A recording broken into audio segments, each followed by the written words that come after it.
Dalam acting selalu ada kesempatan kedua. Tapi saat kamu terkena kanker payudara, tak akan ada kesempatan kedua. Touch it before it cuts your life. Sadari, setiap 7 hari setelah awal menstruasi. Halo, selamat siang rekan-rekan terkasih. Selamat datang dalam kegiatan Pink Webinar, hasil kolaborasi antara Yayasan Daya Darah Indonesia atau LovePink dan Dokuiti Klinik Indonesia. Bersama saya, Dr. Allegra dari Dokuiti yang akan memandu kegiatan untuk kurang lebih 1 jam 15 menit ke depan. Hari ini kita akan membahas mengenai operasi kanker payudara dan post-operative care. Apa yang perlu kita tahu? Siang ini kita sudah kehadiran pembicara yang luar biasa, Dr. Diani Kartini, spesialis bedah konsultan onkologi. Mungkin saya izin membacakan CV dari Dr. Diani, boleh ditampilkan dari host. Baik. Beliau menyelesaikan pendidikan S1 dari Universitas 11 Maret tahun 2000, spesialisasi bedah dari Universitas Gadjah Mada tahun 2006, subspesialisasi bedah onkologi dari Universitas Indonesia tahun 2009, dan S3 Ilmu Kedokteran dari Universitas Indonesia tahun 2019. Saat ini beliau menjabat sebagai staf dan dokter konsultan bedah onkologi FKUI RSCM.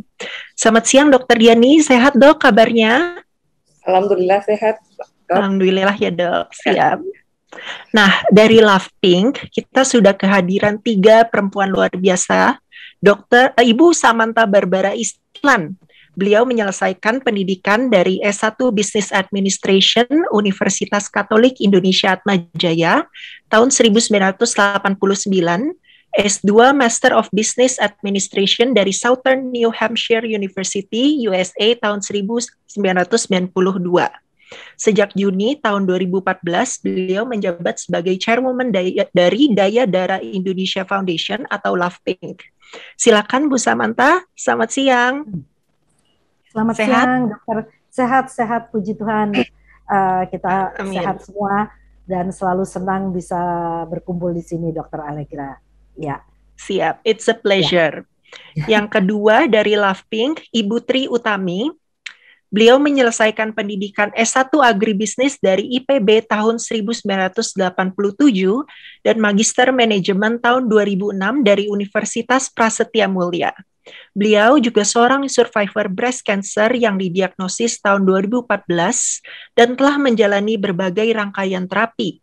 Kini beliau menjabat sebagai Wakil Ketua LovePink dan juga Yayasan Alumni Peduli IPB. Salam Bu Tri, sehat kabarnya? Alhamdulillah sehat Mbak. Alhamdulillah, siap.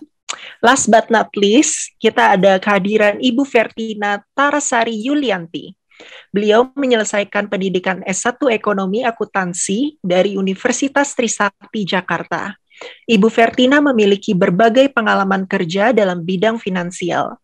Saat ini beliau menjabat sebagai sekretaris LovePink. Beliau juga seorang survivor yang didiagnosis tahun 2012 dan telah menjalani berbagai rangkaian terapi maupun operatif. Sehat kabarnya, Bu Sari ya panggilannya ya? Iya. Terima kasih dokter. Thank you so much. Sehat. Alhamdulillah. Thank you so much for joining. Besar harapan agar kegiatan diskusi hari ini dapat bermanfaat bagi masyarakat Indonesia, khususnya para survivor breast cancer. Kami, segenap tim Dokuiti Indonesia, sangat berterima kasih dan menyambut baik kolaborasi dengan LovePink. Selanjutnya, saya akan menyerahkan rangkaian acara kepada Ibu Samantha Barbara, Ibu Tri Utami, dan Ibu Vertina Tarasari Yulianti, dan tim LovePink. Akan ada sambutan dari LovePink, kemudian dilanjutkan dengan sesi diskusi bersama Dr. Diani, hingga closing statement. Ibu Samantha and team, time and place is yours. Silakan. Ya, selamat siang. Terima kasih sekali lagi Dr. Allegra Walter, dan tentunya acara ini dapat terjadi karena kerjasama yang luar biasa dengan pihak Dokuiti, dan terima kasih untuk teman-teman tim Dokuiti yang sudah hadir di sini juga. Sekali lagi kami ingin memperkenalkan, jadi Ibu Tri Utami adalah wakil daripada Ketua Yayasan Daya Darah Indonesia, dan Ibu Vertina Sari adalah Sekretaris Foundation atau Yayasan Daya Darah Indonesia.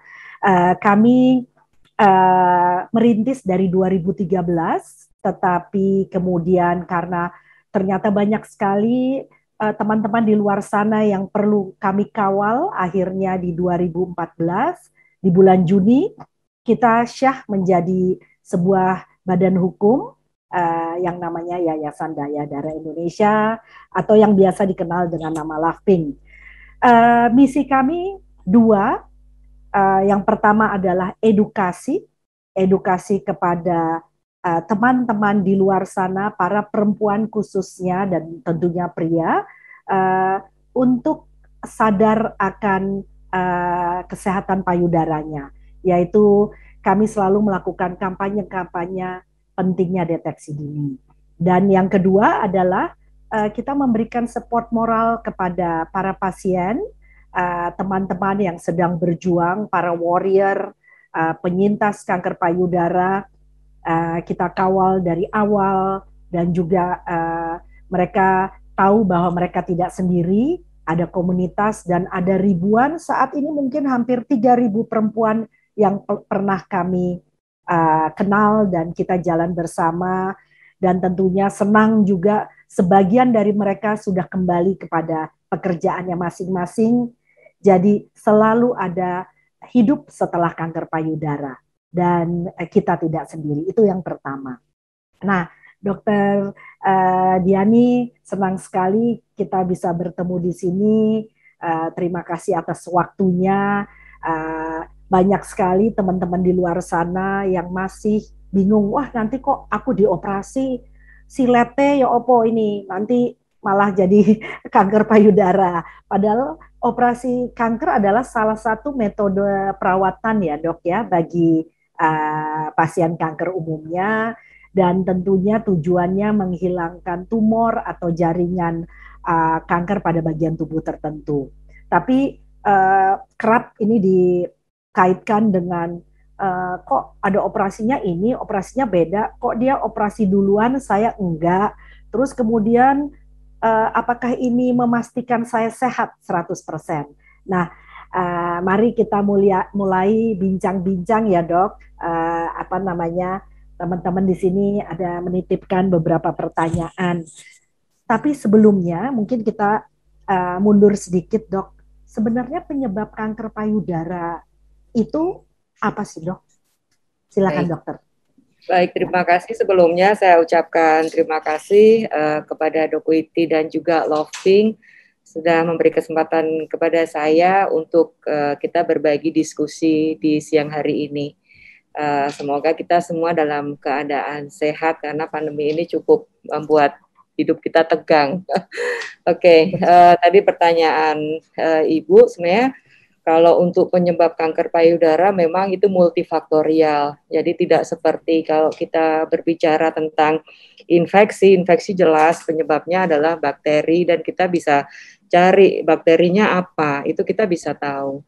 Tapi kalau untuk faktor dari penyebab kanker payudara, itu kita mengenal namanya faktor risiko. Jadi kita tidak seperti saya katakan kalau infeksi gitu.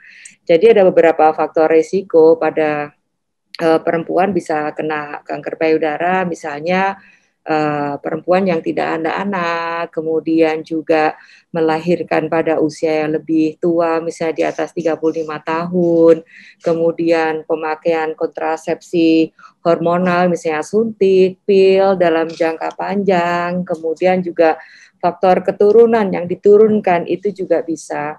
Misalnya ibu kandung ada kanker payudara atau kakak atau adik kandung kena kanker payudara, itu bisa menjadi faktor risiko terjadinya kanker payudara. Kemudian juga misalnya ada riwayat operasi tumor sebelumnya, itu juga merupakan faktor risiko untuk terjadi kanker payudara.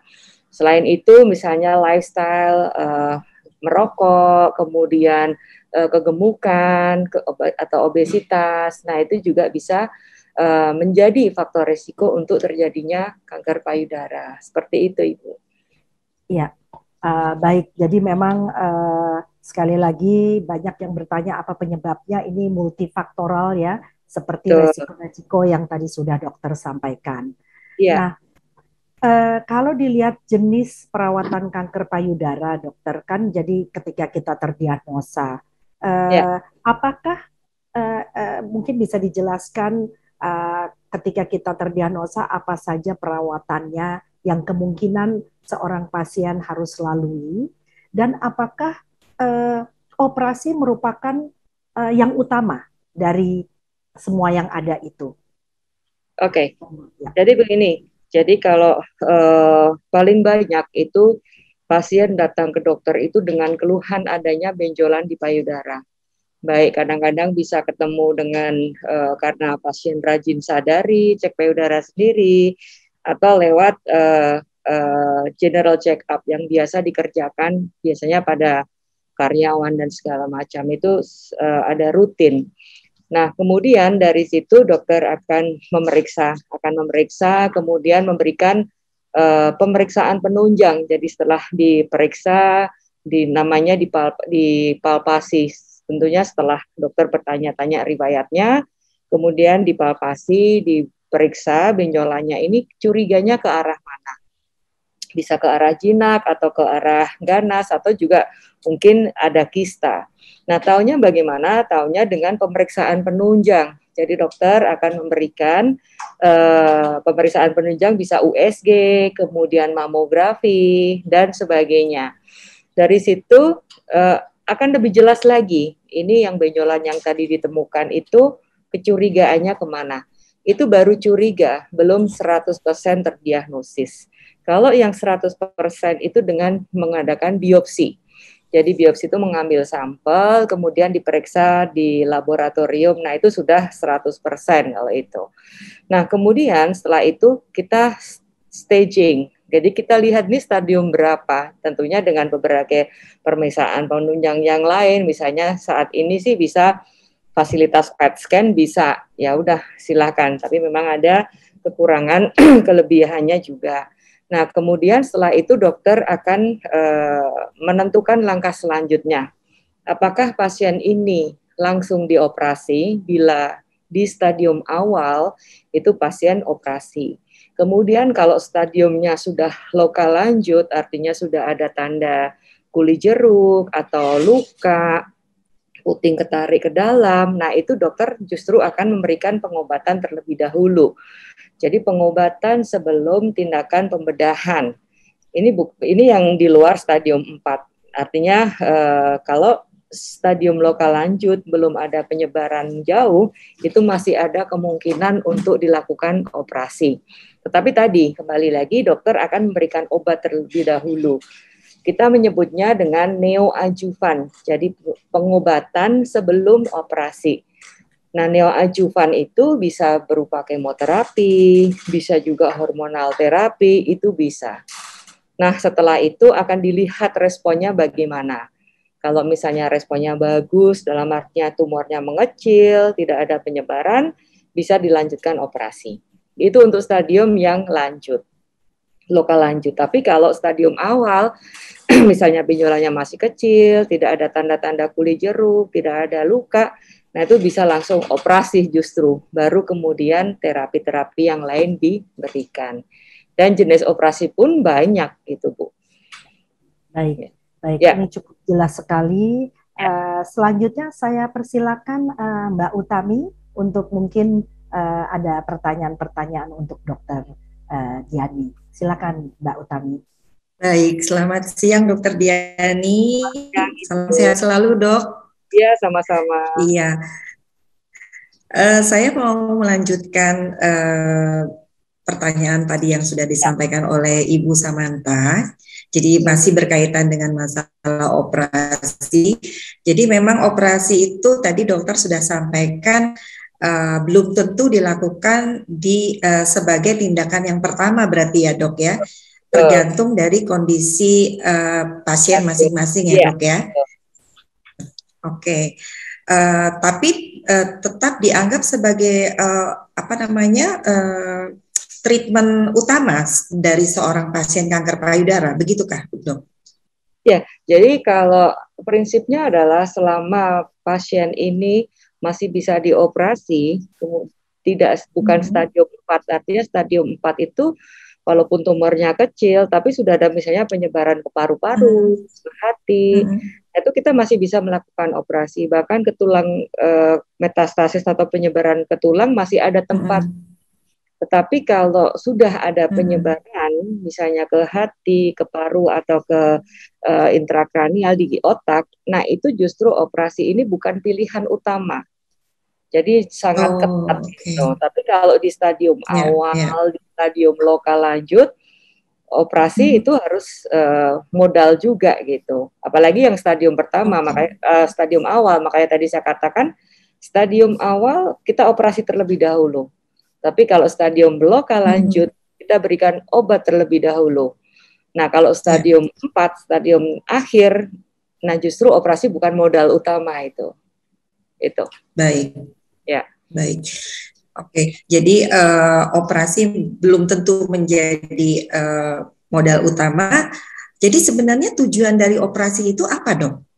Ya, buat seorang pasien kanker payudara. Baik.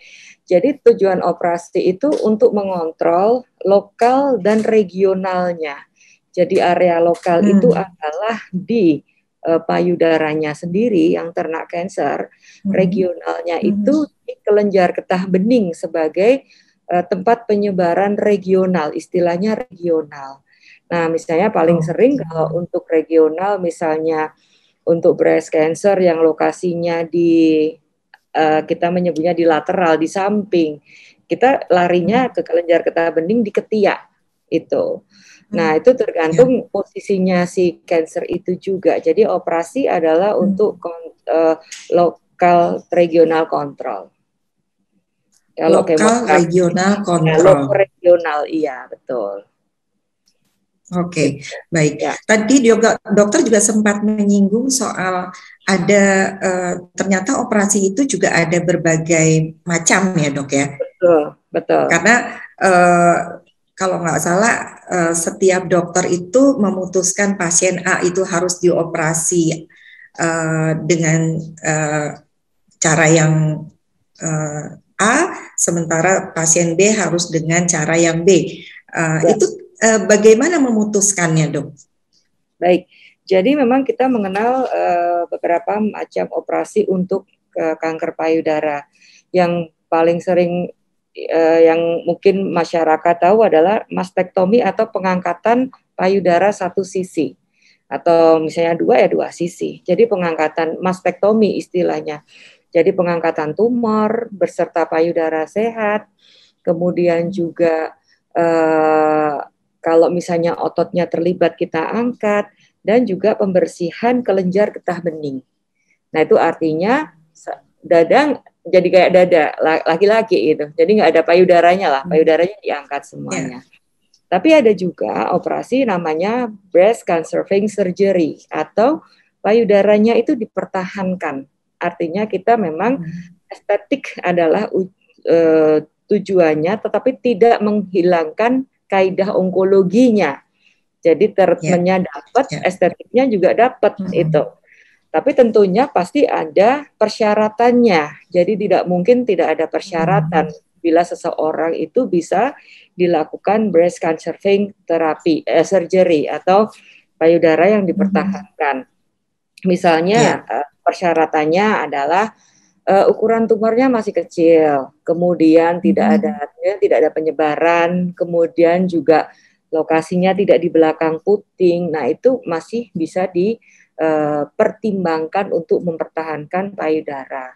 Proporsi antara besar payudara dan tumor itu juga memengaruhi. Artinya kalau misalnya tumornya sudah ukurannya besar, atau maaf misalnya ukurannya juga nggak terlalu besar, payudaranya juga misalnya kecil, itu juga estetik nggak akan tercapai seperti itu. Dan itu harus dilanjutkan dengan radiasi. Jadi harus ada fasilitas radiasi di tempat pasien di mana tinggal, seperti itu. Jadi ada persyaratannya. Baik. Ada beberapa. Ya. Jadi banyak sekali faktor yang harus diperhatikan sebelum seorang dokter menentukan apakah pasien A perlu dilakukan operasi jenis A, pasien tergantung dari stadiumnya barangkali ya dok ya, dan kondisi kondisi payudaranya, kondisi kanker. Ya, baik. Oke. Nah, kalau kan tadi jenis operasi ada yang betul-betul diangkat seluruhnya, termasuk juga otot dadanya. Tapi ada yang cuma sebagian. Itu juga tadi dokter sempat menyinggung masalah estetika, gitu ya. Berarti ada faktor psikologis juga yang dipertimbangkan di situ ya, dok ya? Betul. Jadi memang banyak sekali pasien tidak siap diangkat payudaranya. Jadi itu memang butuh kadang-kadang saya juga mengirimkan ke teman psikiatri untuk lebih mental itu harus siap gitu.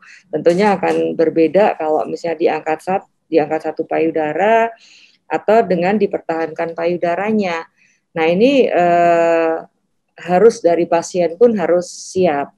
Kemudian kalau misalnya diangkat satu payudara atau mastektomi tersebut, itu sekarang kita sudah ada rekonstruksi.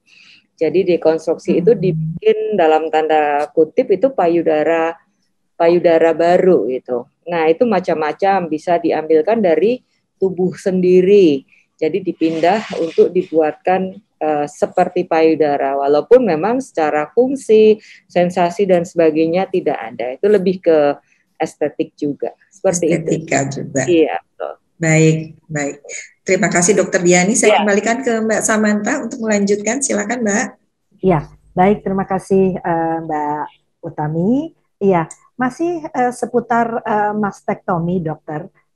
Saya sendiri di mastektomi dan secara psikologis memang itu penting sekali bagi pasien dan juga mungkin suami untuk bisa melihat bahwa ini adalah tindakan untuk menyelamatkan atau paling tidak menurunkan resiko dia dan lebih tinggi untuk hidup ya dok ya. Nah jadi memang mastektomi banyak sekali yang masih belum terima, tetapi melalui acara ini kami juga ingin menyampaikan bahwa kesehatan atau penting untuk melihat kondisi pasien ya dok ya. Jadi mudah-mudahan para pasien ini juga setelah menerima melakukan tindakan, tetapi baik suami atau keluarga dapat menerima bahwa walaupun dengan satu payudara tetap seorang yang sama, tidak berubah, dan terus dicintai. Itu kira-kira. Nah, yang kedua dok, ketika di mastektomi itu kan memang luka cukup besar. Nah, kita dikasih drainer ya dok ya, jadi selang. Kenapa ya dok? Ada teman-teman yang habis dioperasi 3 hari sudah tidak keluar lagi airnya, tetapi ada yang bolak-balik sampai 2 minggu itu harus ke dokter untuk ditarik cairannya. Itu apa penyebabnya? Atau makanan atau dalam tubuhnya banyak cairan atau bagaimana ya dok? Iya, jadi itu cairan yang terkumpul pada bekas operasi atau defeknya itu kita sebut dengan seroma. Jadi seroma itu, jadi drain itu salah satunya adalah untuk evaluasi cairan apa yang keluar. Pasti dari awal bisa keluar darah terlebih dahulu. Nah, kemudian setelah itu campur, namanya serohemoragik. Jadi cairan campur seperti darah, warnanya sudah mulai berubah tuh. Nah, nanti kelamaan akan serus jernih gitu. Memang antara satu pasien dengan yang lain akan berbeda-beda. Tergantung misalnya semakin besar payudara, seruma yang terbentuk juga akan semakin banyak biasanya. Kemudian apakah misalnya pasien ada sakit gula, diabetes, itu luka juga akan memakan waktu lama untuk sembuhnya. Terus kemudian juga misalnya untuk tadi seruma itu bisa bisa bahkan lebih sebulan 2 bulan bisa terjadi. Tapi asal misalnya kualitas cairannya itu jernih, itu tidak bermasalah. Tapi yang perlu kita khawatirkan misalnya yang seperti ada nanah, berarti ini kemungkinan ada infeksi atau ada sesuatu di dalam bekas operasinya tersebut. Tapi selama keluarnya jernih itu tidak ada masalah. Lama-lama pasti akan volumenya turun. Payudara yang kecil tentunya malah mungkin sekali saja sedot sudah beres gitu. Tapi semakin luas, semakin permukaannya semakin payudaranya semakin besar di mastektomi, tentu butuh waktu seperti itu. Oke, wah menarik sekali. Ini kita baru mendapat pencerahan, kami yang udah menjalani 8 tahun yang lalu baru paham, Dok. Terima kasih. Ya. Dan masih seputar mastektomi, tentu tadi jaringan, payudara sehat, otot, ya semuanya terambil, dan memang ini membuat pasien sedikit susah bergerak, ya. Apakah berapa lama setelah operasi tangan kita tuh harus mulai diangkat, dan apakah kalau kita tidak melakukan itu maka limfedema itu bisa terjadi? Jadi limfedema ini terjadi kenapa nih? Apakah karena mastektomi maka jaringannya habis, atau juga kaitannya dengan kelenjar getah bening yang diambil? Baik, jadi kalau untuk tadi yang otot diangkat tadi, jika terkena jika kansernya sudah menginfiltrasi atau mengenai otot. Makanya itu penting sekali pada pemeriksaan fisik, dokter menentukan, ada caranya menentukan ini benjolan kira-kira sudah kena otot atau enggak sih, itu. Nah itu kalau pengen memastikan lagi, itu bisa menggunakan, bisa ragu-ragu nih, ini kena ototnya kena atau tidak. Kita bisa melakukan misalnya pemeriksaan CT scan atau MRI untuk melihat keterlibatan otot di bawah, posisinya di bawah payudara. Nah, makanya kalau misalnya tidak terlibat, kita tidak perlu mengangkat otot seperti itu. Nah, untuk mobilisasi dari tangan itu memang harus as soon as possible. Jadi artinya segera. Jadi segera misalnya operasi, paginya sudah mulai latihan. Misalnya tangannya digerakkan, kemudian di lengannya ditekuk, itu sudah harus mulai latihan. Betul, memang kalau kadang-kadang memang saya bisa paham pasti sakit sekali. Tapi kalau tidak ada paksaan, itu bisa jadi kaku, bahkan tidak bisa maksimal geraknya seperti itu. Nah itu harus diberi pengertian dan harus diingatkan terus. Kadang-kadang males, jadi kalau latihan itu harus tiap hari juga latihan bagaimana sampai bisa seperti posisi biasanya. Kalau limfedem itu memang salah satu komplikasi dari diseksi atau pembersihan kelenjar getah bening. Jadi makanya pasien harus dilatih seperti gerak tadi untuk biar untuk tidak terjadi limfedem. Karena sudah sekali terjadi limfedem agak susah untuk mengembalikan ke semula, itu akibat dari pembersihan atau diseksi kelenjar getah bening di ketiak, seperti itu. Baik, dokter. Oke, jadi kita dulu takut-takut benar, saya sampai ini harus Samantha, ya kan? Rupanya itu, ya memang seperempat tangan saya memang sudah limfedem karena ya mungkin dulu karena takut. Jadi mudah-mudahan teman-teman yang sedang mendengarkan acara ini, buat yang baru terdiagnosa dan sudah ada program perawatan mastektomi, jangan takut-takut untuk segera mengembalikan posisi tangannya dan juga latihan lainnya. Baik, sebelumnya mungkin saya mau lanjut dengan Mbak Tri mungkin. Ya Dok, kalau saya kan operasinya lumpectomy ya Dok ya, karena waktu itu dokter pertimbangannya adalah stadiumnya masih stadium awal, benar-benar belum ada payudara masih dalam kondisi baik-baik saja, tidak ada kulit jeruk dan segala macam. Jadi dan ukurannya juga masih di bawah 2 cm. Jadi waktu itu dokter mengambil tindakan memutuskan untuk lumpectomy. Tapi habis itu memang saya harus lakukan radioterapi sebanyak 25 kali, Dok. Nah, tapi kok jadi galau dok sesungguhnya ya.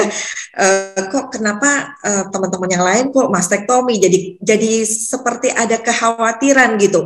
Aman nggak ya sebenarnya saya kalau saya cuma di lumpectomy gitu. Dan kebetulan saya juga nggak kemoterapi dok, jadi benar-benar cuma lumpectomy, radiasi dan saya hormonal kan, jadi saya minum obat gitu. Itu aja sih dok. Jadi tetap ada kegalauan, tetap ada kekhawatiran gitu dok. Kira-kira gimana dok dengan lumpectomy? Baik, jadi sebenarnya ibu kan termasuk, kalau dari cerita ibu itu kan termasuk breast cancer terapi ya. Artinya di lumpectomy, kemudian kelenjar getah bening juga dicari yang positif, kemudian dilanjutkan ke radiasi. Nah sebenarnya lumpectomy itu adalah untuk tumornya itu eksisi luas, kita menyebutnya eksisi luas. Artinya bukan lumpectomy benjolannya saja kita ambil, tetapi kita menyertakan jaringan sehat sekitarnya, mungkin sekitar 1 cm di luar si tumornya itu, kemudian diperiksa batas sayatan namanya. Jadi batas sayatan itu diperiksa pada saat duranda operasi, pada saat operasi berjalan. Jadi setelah kita ambil si benjolan, kemudian dengan batas sayatan mungkin 1 cm di luar tumor, kita kirim ke patologi pada saat itu juga. Jadi kita melihat batas sayatan atas, batas sayatan bawah, batas sayatan samping kanan kiri, dan juga dasarnya. Dasar si benjolan tersebut, apakah bebas tumor atau tidak. Nah, kalau bebas tumor ya berarti sudah kaidah onkologisnya sudah tercapai itu. Jadi kalau orang dilakukan preservasi payudara harus ada itu, Ibu. Jadi kita harus melihat batas sayatannya harus bebas. Jika tidak bebas, apa yang dilakukan dokter pasti akan meluaskan sayatannya lagi. Kalau ternyata dipertimbangkan kok ini luas sekali ya, berarti estetik tidak tercapai. Jadi fungsi dari kita mempertahankan payudara tidak tercapai. Ya udah kalau seperti itu di mastektomi saja. Sebenarnya sama saja mau mastektomi, kemudian atau di breast cancer tentunya dengan pertimbangan persyaratan tertentu, tidak asal kita mempertahankan payudara. Nah, mengenai terapi memang ada beberapa terapi. Misalnya surgery termasuk terapi, kemudian kemoterapi, hormonal terapi, radioterapi, terapi target, itu sangat berbeda-beda. Jadi antara satu pasien dan yang lain itu berbeda-beda. Nah ini kadang-kadang kan ketemu sana, ketemu sini, berbincang, kok saya nggak dapat ini ya, saya nggak dapat itu. Nah itu membuat agak galau sebenarnya. Tetapi sebenarnya untuk terapi itu sudah ada kayak kalkulatornya lah, istilahnya kayak kalkulator. Misalnya si pasien A ini saya kasih terapi hormon saja karena mungkin di situ estrogen reseptor, progesteron reseptornya kuat gitu. Jadi positif kuat. Nah, itu pertimbangannya mungkin seperti itu. Tetapi mungkin ceritanya berbeda lagi, misalnya estrogen reseptor negatif, progesteron negatif, kemudian ada terapi HER2 istilahnya, HER2 itu negatif, mungkin nggak akan diberikan hormonal terapi karena tidak bisa seperti itu. Nah nanti dilihat lagi dari patologisnya, grade-nya bagaimana. Nah itu untuk menentukan ini pasien cocok diberi apa ya, seperti itu. Jadi kadang 5 pasien bisa beda, 5 bisa beda seperti itu. Nah, jadi ada radiasi pun ada persyaratannya. Oh ini nggak usah radiasi, atau oh ini harus radiasi, itu ada persyaratan-persyaratannya. Seperti itu, Ibu. Ya, baik.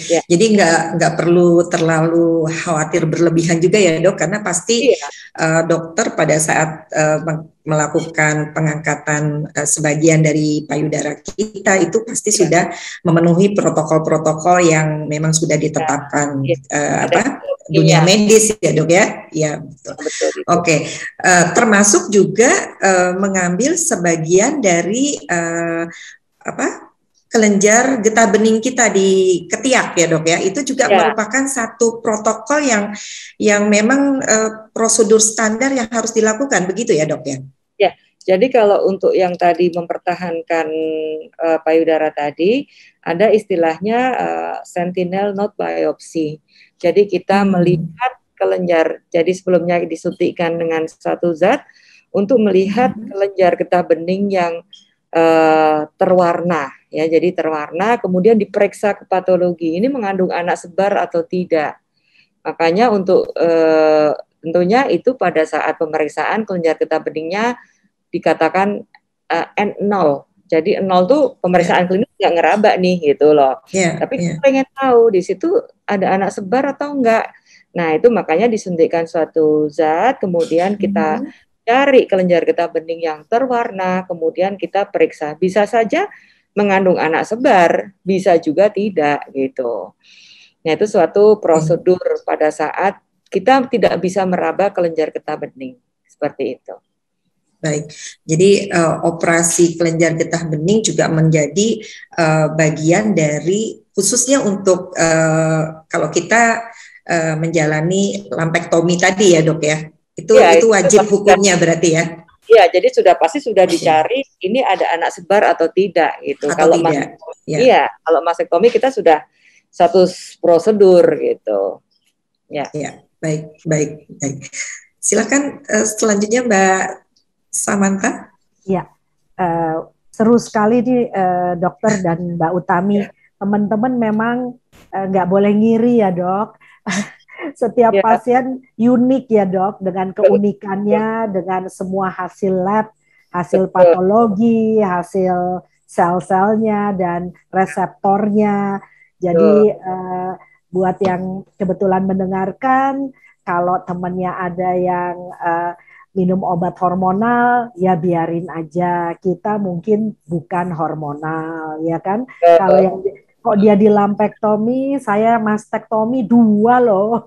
Ya nggak apa-apa karena demi kesehatan kita sendiri itu sesuai dengan kriteria prognosis pasien masing-masing. Gitu ya dok ya. Mungkin saya mau memberi kesempatan dulu kepada Mbak Sari Sutaryadi yang pasti ada beberapa pertanyaan-pertanyaan. Silakan nanti kita bisa kembali lagi ke area-area yang mungkin belum begitu jelas. Silakan Mbak Sari.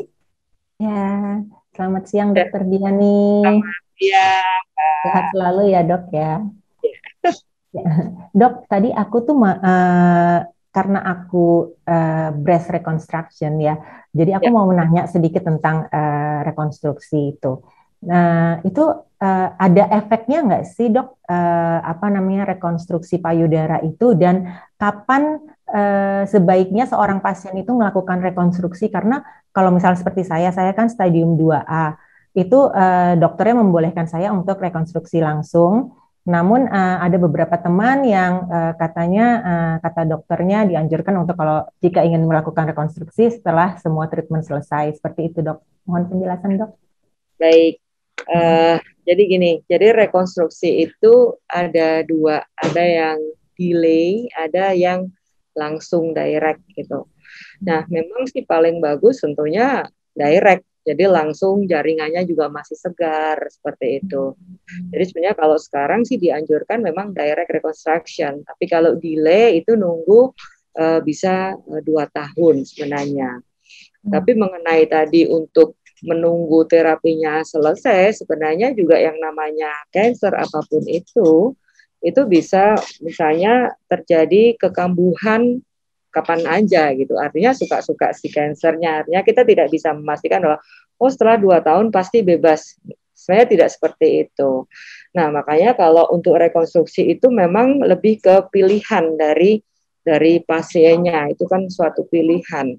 Nah, memang kalau ditanya efek samping, sebenarnya tidak, kalau untuk rekonstruksinya ya bisa, misalnya kan ada yang menggunakan tubuh sendiri, jadi kita menggunakan flap, jadi flap itu misalnya dari punggung dipindahkan, atau dari perut dipindahkan, kalau bisa tidak jadi, artinya mungkin flapnya mati, jadi rekonstruksinya gagal, itu bisa terjadi.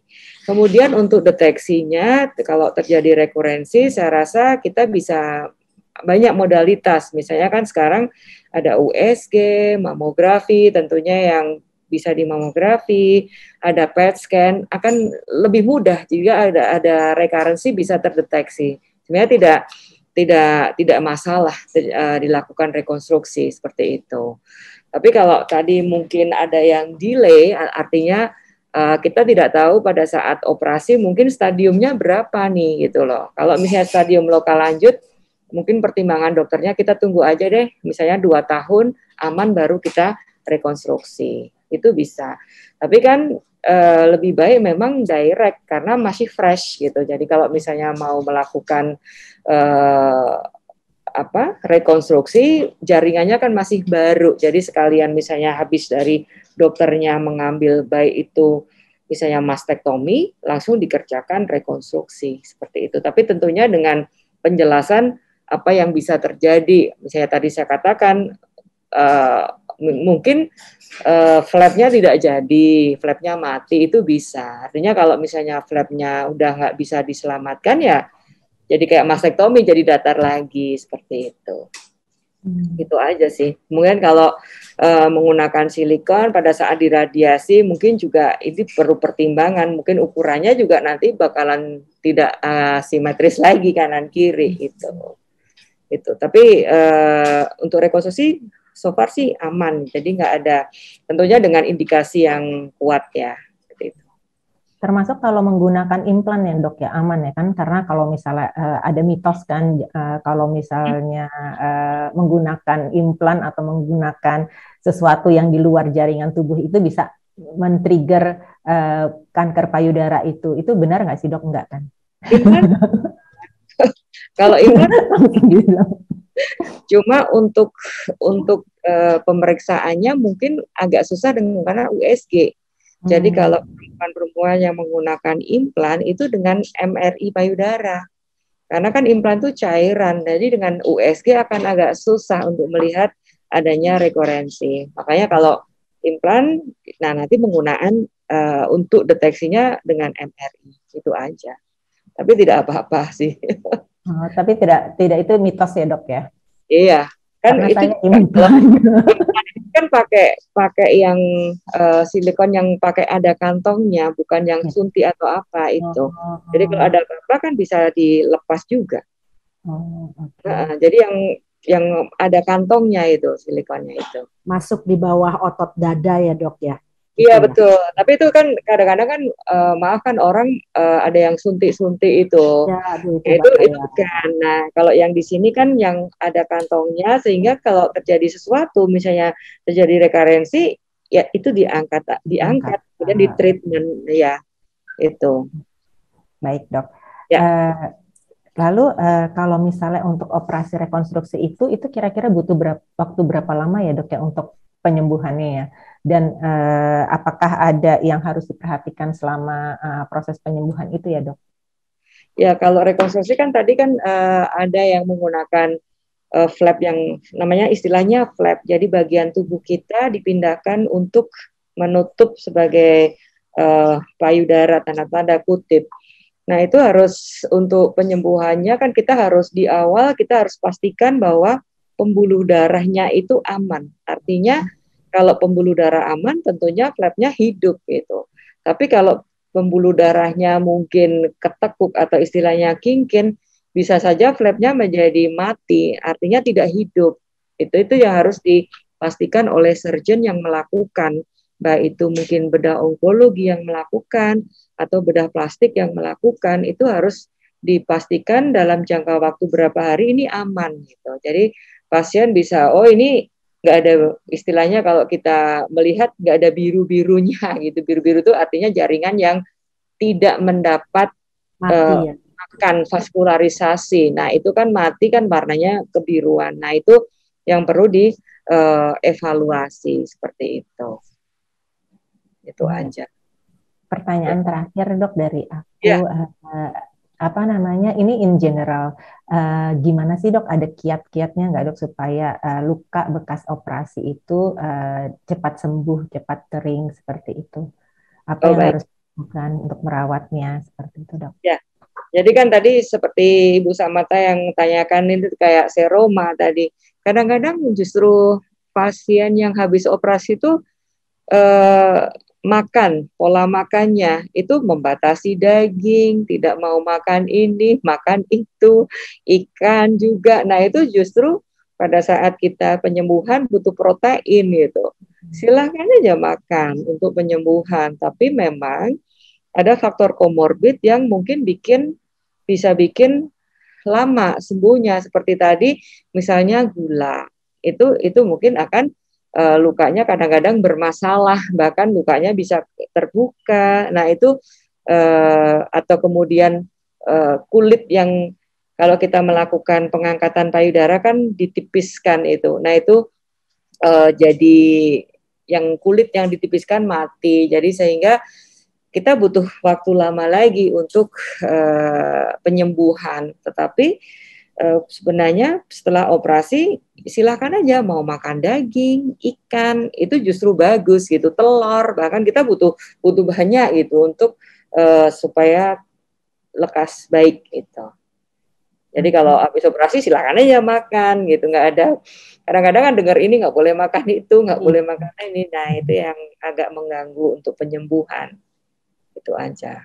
Iya dokter, terima kasih atas penjelasannya. Aku kembalikan kepada Mbak Samantha. Ya, terima kasih Mbak Sari, dokter. Ini senang sekali hari ini kita sudah membicarakan ketika kita seseorang akan dioperasi, tentu dokter telah melihat pilihan-pilihannya sesuai dengan kondisi kesehatan pasien, ya baik notes-nya, baik besaran tumornya, apakah ini metastase dan lain-lain, ukuran lain-lainnya. Nah, jadi pemirsa di luar sana yang memang kira-kira bertanya, oke, aku dioperasi, ini jadinya apa? Bisa saja di awal memang karena kondisi tumor tersebut, dokter sudah melihat dan menyampaikan kepada keluarga atau pasien untuk dioperasi lumpektomi saja atau diambil sebagian jaringannya. Tetapi bisa saja ketika di meja operasi ternyata setelah diperiksa ternyata sel-sel kankernya sudah juga cukup menyebar, maka ada kemungkinan jatuhnya menjadi tindakan mastektomi. Ya, itu seperti saya juga, tapi kita memang dari depan sudah tahu pasti sebagai pasien jelas kita ingin kembali sehat, yang terbaik buat diri kita, apakah itu lampek, apakah itu mastek, itu sudah menjadi pertimbangan yang bulat dari tim dokter semua. Nah, di sini juga tadi bincang-bincang dengan Mbak Sari mengenai rekonstruksi buat teman-teman di luar sana juga setelah memutuskan dirinya mengaccept bahwa saya mau direkonstruksi bukan karena mungkin paksaan, karena ini benar-benar berhubungan, sangat berhubungan dengan psikologis ya, karena tentunya nanti di acara yang berikut kita akan bicara juga secara psikis bagaimana dan lain-lain dok. Tapi di sini tadi dokter sudah menyampaikan bahwa rekonstruksi itu bisa dilakukan secara langsung atau juga delay. Semuanya itu melihat kondisi pasien juga. Jadi kalau langsung sekarang juga setelah pengangkatan jaringan, baik itu lumpek atau mastektomi, atau delay kurang lebih 2 tahun. Nah, kadang-kadang begini dok, saya mendengar kalau yang tram flap ya dok ya, tram flap jadi kita tidak menggunakan sumpelannya, sumpelannya tidak dengan silikon, tidak dengan implan, tetapi dengan sel atau jaringan daging kita sendiri, misalnya diambil dari paha atau bagian pantat gitu ya, dikembalikan di sini.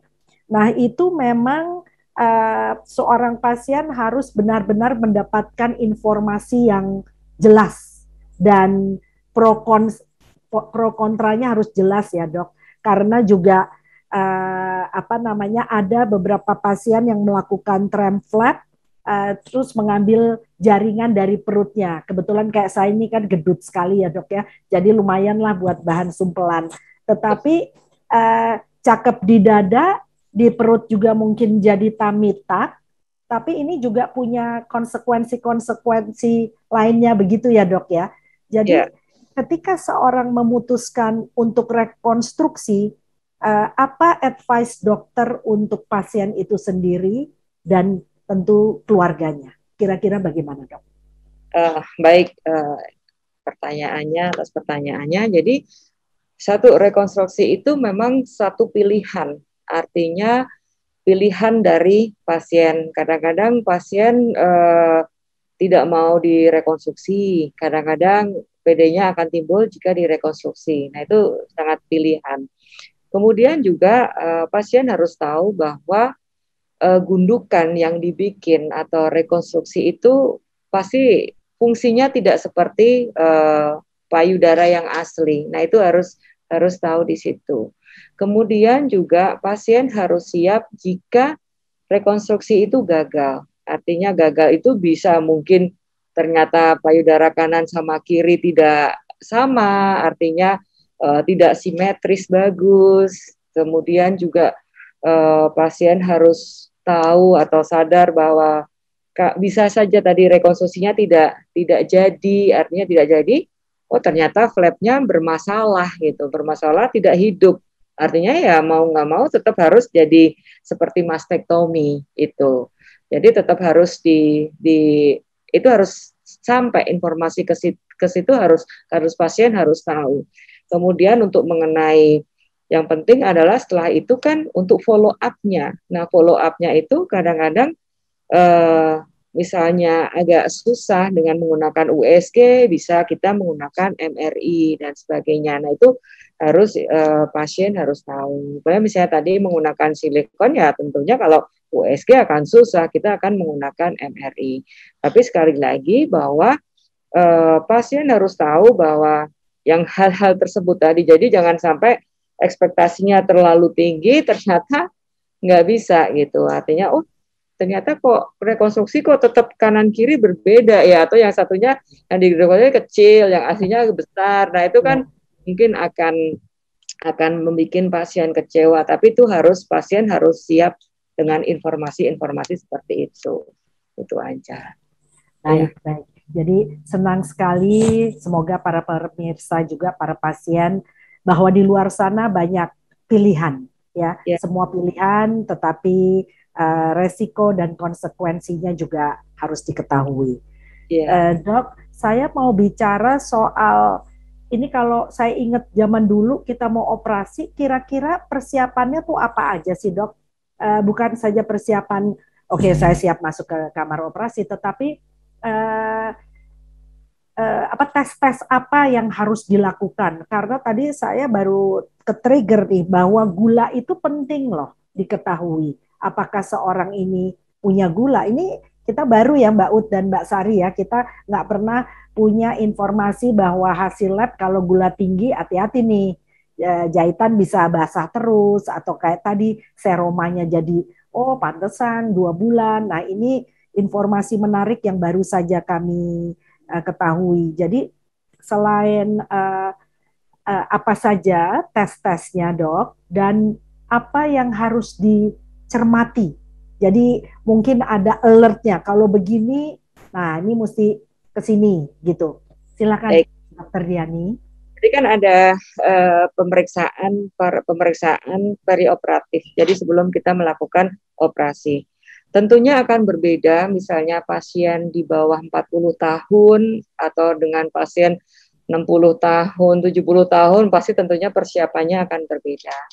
Nah, yang wajib dikerjakan tentunya seperti foto ronsen, itu harus dikerjakan. Kemudian juga tadi kalau untuk yang saya anggap misalnya yang sudah stadium sudah beres ya, stadium kan bisa kita lihat dengan misalnya foto ronsen, USG perut, atau bone scan, atau sekarang PET scan lah yang lebih gampang. Tapi memang agak ya harganya cukup mahal. Nah, selain itu untuk persiapan operasi, kalau tadi usia misalnya di bawah 40 tahun, itu bisa misalnya konsultasi ke penyakit dalam, kemudian kalau misalnya ada penyakit jantung, ya tentunya kita konsultasi ke jantung. Atau dia ternyata ada masalah asma atau paru-paru, kita konsultasi ke paru-paru. Tapi kalau di bawah 40 tahun kita bisa ke penyakit dalam, anestesi tentunya kita harus konsul. Tapi berbeda misalnya pasien yang usia 70 tahun atau 60 tahun, nah kita harus lebih komplit lah. Misalnya kita harus periksa jantung, periksa paru-paru, ke anestesi itu wajib. Kemudian pemeriksaan lab, kita seperti lab hematologi yang dasar, misalnya seperti hemoglobin, leukosit, itu kan satu yang pasti diperiksa. Kemudian kita bisa cek fungsi liver, fungsi ginjal, kemudian kita bisa elektrolit. Kadang-kadang orang tua juga ada gangguan elektrolit juga bisa. Nah, itu kita pemeriksaan juga. Nah, kalau pada musim-musim seperti ini, kita tentunya PCR adalah suatu yang wajib kita kerjakan. Swab PCR itu wajib untuk dikerjakan pada pasien yang akan menjalani operasi. Nah, tentunya dari riwayat-riwayat tadi, kita harus konsulkan bahwa kalau dokter bedah kasarannya kita menerima udah dalam bentuk laporan gitu, misalnya dari paru-paru aman, dari jantung aman, anestesi aman. Tapi kalau misalnya dari paru-paru ada, oh ini pasien tidak boleh operasi terlebih dahulu, harus ada terapi, ya kita mesti ikuti gitu, karena kita operasikan tim ya, jadi tidak bisa main sendiri seperti itu. Jadi itu harus kita konsulkan untuk namanya kelayakan operasi atau toleransi operasi. Jadi kita bisa memberikan informasi juga ke, oh ibu ini untuk toleransi jantungnya tinggi, resikonya nanti terjadi apa gitu. Itu harus dikomunikasikan. Jadi tidak kaget kalau ada sesuatu. Seperti itu, Ibu. Ya. Baik, terima kasih Dokter Diani, cukup jelas sekali. Mungkin dari Mbak Utami atau Mbak Sari ada tambahan 1-2 pertanyaan? Mbak Ut? Mungkin lebih ke apa ya, persiapan mental barangkali ya dok ya. Barangkali Dokter Diani punya tips buat teman-teman, karena bagaimanapun juga saya masih mendengar cerita-cerita bahwa masih banyak pasien yang pada akhirnya mundur dari operasi, dari treatment kanker payudara, dari medis maksudnya dok, karena begitu mendengar kata operasi, gitu. Karena yang terfikir adalah dia kehilangan kepedeannya mungkin sebagai seorang wanita, karena harus akan kehilangan payudaranya, dan tentunya hal-hal lain yang berkaitan dengan hubungan dia dengan pasangan dan yang lain-lain gitu. Barangkali ada satu pesan yang bisa dititipkan untuk para pasien yang mungkin akan menjalani pengobatan kanker payudara, baru saja terdiagnosa barangkali, dan mempersiapkan untuk mentalnya terutama untuk menjalani operasi. Kira-kira apa dok? Silahkan dok. Baik, terima kasih pertanyaannya. Jadi memang banyak pasien yang terdiagnosis kanker payudara itu, saya paham pasti sangat down gitu. Tapi bagaimana kita membangkitkan semangatnya, karena menurut saya salah satu keberhasilan terapi juga semangatnya si pasien itu. Jadi itu sangat penting. Nah, kemudian yang kedua adalah dukungan dari keluarga, terutama suaminya. Nah, suaminya ini harus satu juga harus menerima, yang kedua harus menguatkan si istrinya bahwa ini yang penting adalah kesehatan gitu. Kadang-kadang maaf, ada suami yang egois, nggak boleh dioperasi, memilih terapi alternatif yang lain justru malah nggak karu-karuan gitu. Nah, ini dukungan keluarga itu sangat penting, sangat-sangat penting. Terutama orang yang paling dekat, ya suaminya kalau misalnya memang sudah berkeluarga. Nah, karena dengan kalau suaminya sangat mendukung, saya lihat ya pasien semangat gitu loh. Tetapi kalau sudah tidak mendukung, walaupun pasiennya semangat, agak susah itu. Jadi yang pertama tentunya yang pertama harus menerima dulu diagnosis seperti itu. Dan kita juga tidak tahu hikmahnya, artinya dengan diberi cobaan seperti itu apa yang terjadi itu kadang pasien ada juga yang susah untuk menerima. Nah, itu akan berefek ke terapi selanjutnya. Jadi akan selalu denial itu yang agak susah sebenarnya. Jadi kalau menurut saya ya satu direnungkan tentunya, menerima, kemudian dukungan keluarga terutama yang terdekat, suami, ayah, ibu, anak. Nah, itu sangat-sangat penting untuk keberhasilan terapi itu. Baik, jadi penerimaan diri terhadap kondisi kita saat ini dan support dari orang terdekat itu menjadi modal utama ya dok ya, untuk kita memulai menjalani pengobatan kanker payudara. Terima kasih Dokter Diani. Ya, terima kasih sekali Dokter Diani. Jadi pada kesempatan hari ini di acara ini kita sudah banyak menerima informasi yang lebih cerah. Bagaimana apa saja yang harus dilakukan sebelum operasi, tentunya dengan koordinasi dan komunikasi dari dokter. Ada beberapa tahapan-tahapan yang harus dilalui. Itu yang pertama tadi sudah banyak sekali, mulai pre-op-nya ya dok ya, pre-operation-nya banyak sekali. Kemudian juga bahwa operasi kanker payudara itu bisa seputar mastektomi, lumpektomi, dan breast conserving surgery, dan tentunya kita juga tetap setelah operasi tadi Mbak Sarip menyampaikan gimana sih supaya tetap kering, jahitannya cepat kering. Kembali lagi kepada pasien ya dok ya, makanan sama, jangan takut-takut makan. Ini kejadian sama dengan saya di mana memang saya tidak mau makan daging, semua tidak jadi makan. Yang makan hanya sayur tok. Nah dokter saya ngeliat loh, kok kamu nggak sembuh-sembuh? Ya saya nggak mau makan daging, nggak mau makan ayam, nggak mau makan semuanya. Nah jadi para pemirsa, setelah operasi tentu tubuh harus kuat, makan apa saja dalam tanda kutip tentunya yang sehat, balance antara protein, sayur, karbohidrat. Dan semangat dan selalu bersyukur bahwa kita mendapatkan kesempatan bisa diterapi, karena banyak orang di luar sana yang tidak punya kesempatan, sehingga gunakan kesempatan ini dengan rasa syukur dan semangat tinggi, sehingga kita bisa menjemput sehat pada waktunya dengan lancar, aman, sentosa di laut, darat, dan di udara ya dok ya.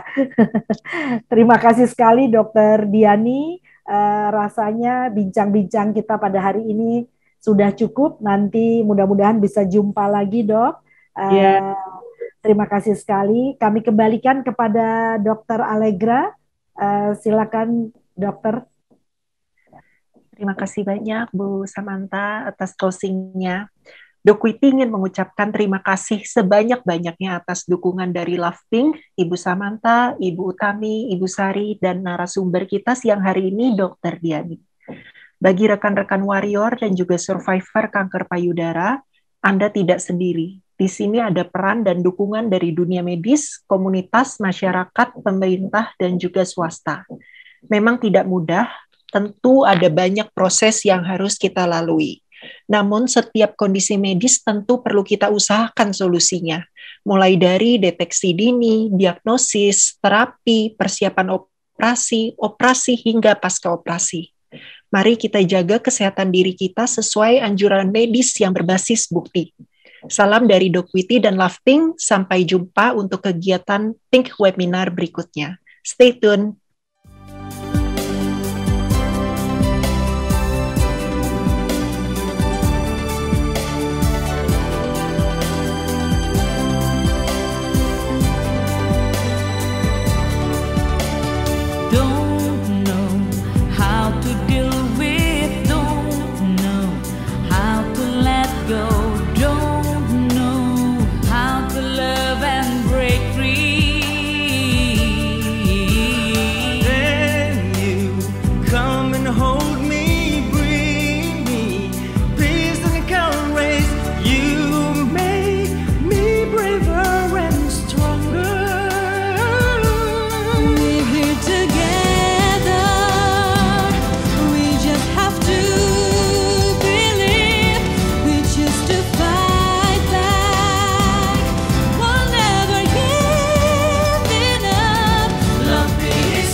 to me. I know I will be strong for you. Oh, keep going. I believe in crossing the path together, hand in hand. We'll see more joy in life. We're here together. We just have to believe. We just have to find that won't ever give it up. Loving is here for you. And share and love you want. Let's win the battle. Let's win the battle. Won't ever let you down. We're here together. We just have to believe. We choose to fight back. Won't ever give it up. Nothing is here for you. And share and love you more.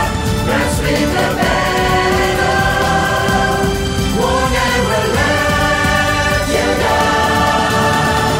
We are the great, great warriors.